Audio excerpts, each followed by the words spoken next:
Pete Carroll can immediately walk out of the tunnel onto the 50-yard line in warmups to Andy Reid, Jim Harbaugh, and Sean Payton and look them all in the eye and say, I beat you. He's the only guy that can come into the AFC West and say, after it happened, we were talking and you said, guess what my body count is? And I said, geez, JT, what do you mean body count? What you meant was Raiders head coaches that you have had throughout your career as a pre, post, in studio, sideline, MC, Raiders guy. How many head coaches on your body?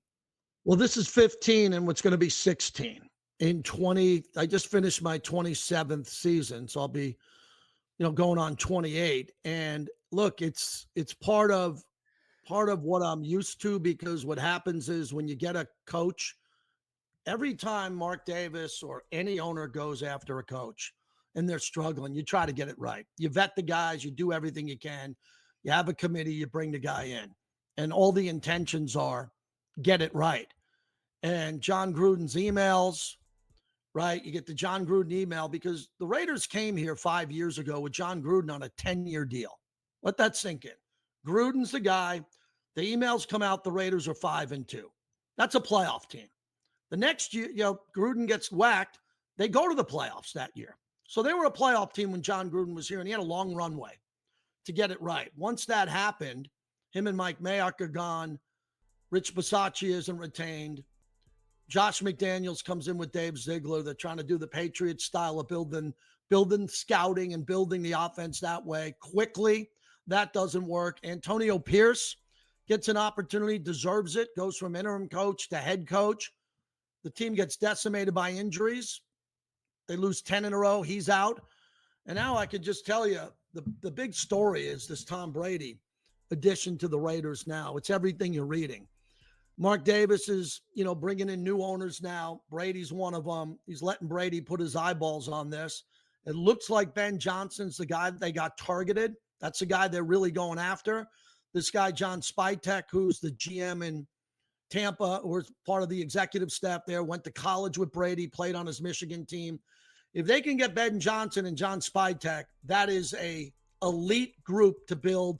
And finally, I won't be talking about the Raiders making the playoffs. I'll be able to take a step back and say the Raiders can build this correctly, miss the playoffs, go in there and do it right, keep Brock Bowers and Max Crosby, and try to go again at it. But this is trying times because the Silver and Black don't have a quarterback, and Aiden O'Connell's a good player. They need a quarterback, they need a GM, and they need a head coach, and they're swinging big. They ain't swinging light. And Pete Carroll's also in play, Damon. Pete Carroll. Okay. So this Brady thing is fascinating. And by the way, whatever gets him out of the Fox booth, let him go do that. But watching him put his hands and his thoughts behind an NFL team and basically start making the decisions around Mark. I don't want to say for Mark, but around Mark. It's the breadth of credibility that decisions around the Raiders absolutely need. I was going to ask you what I thought was the full different spectrum side of the question. Who would you rather have as your next coach of the Raiders? Like a combination of Deion Sanders and Shador? And I was going to ask you Mike McCarthy, but since you said Pete Carroll's in play, let's use Pete Carroll to represent the Mike McCarthy part of this question. What would you rather have? The old salt that knows a little something, or the fresh ideas of a first-time head coach, maybe attached to his son playing quarterback? That's fascinating for sure. Yeah, I don't think Deion's in play. The Raiders don't have the first or second pick. He's going to want to coach Shador. If Deion ended up coaching the Raiders, it'd be the greatest thing that ever happened to me. I mean, it would be, you want to talk about, it would be a content fire hose that would never go off. But clearly Johnson's the choice. If you can get Johnson, he's the next. A lot of people think Kyle and Sean McVay. So you get Kyle Shanahan, Sean McVay. Definitely you get him on paper. He is Kyle Shanahan, Sean McVay.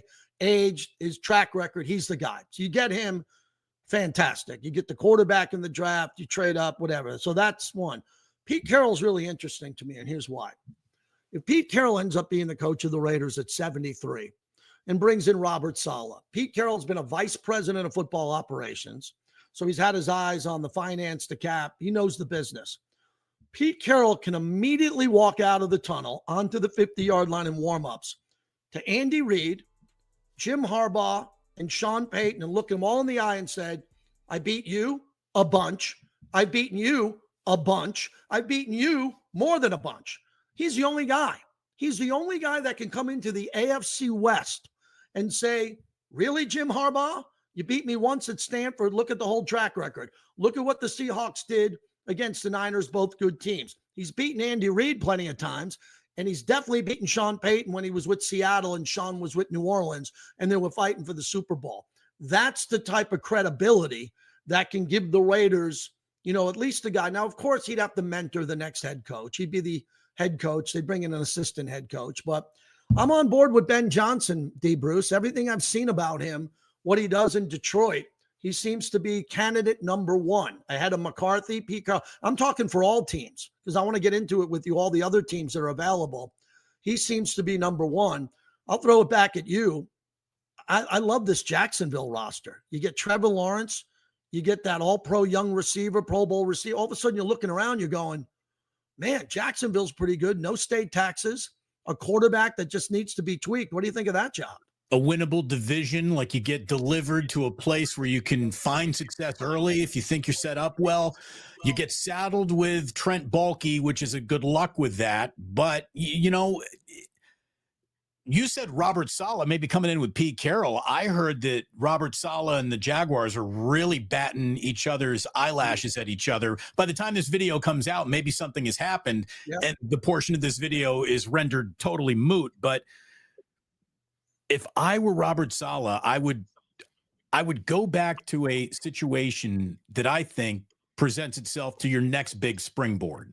Like you don't need to be a head coach right away again. Some guys are best off as defensive coordinators. And I think if Saleh were to come home to San Francisco, that would be a huge story out here, obviously.